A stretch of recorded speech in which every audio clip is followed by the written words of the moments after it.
অসচ্ছলদের স্বাবলম্বী করতে জাকিরদের মাঝে কর্মসংস্থান সহায়তা হিসেবে পুঁজি ও মূলধন বিতরণ করেছে হযরত শাহ চন্দ্রপুরী জাকির কল্যাণ ফাউন্ডেশন। মাহবুব পিয়ালের তথ্যচিত্রে বিস্তারিত।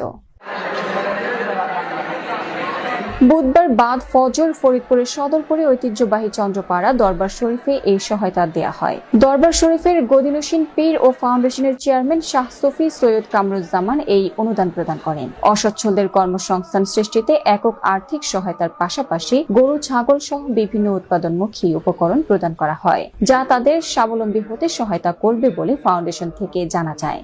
একই অনুষ্ঠানে দরবার শরীফের প্রতিষ্ঠাতা হযরত মাওলানা শাহ সুফি সৈয়দ আবুল ফজর সুলতান আহমদ চন্দ্রপুরীর বেসালত উপলক্ষে আসন্ন বার্ষিক ওরস শরীফের তারিখ 2026 সালের 7 জানুয়ারি ঘোষণা করা হয়। মঙ্গলবার বাদ আসর থেকে বুধবার ফজর পর্যন্ত ধর্মীয় ভাব গাম্ভীর্য ও ওয়াজ নসিহতের মধ্য দিয়ে জলসায় ওরস পাক এর শাহ চন্দ্রপুরী অনুষ্ঠিত হয়।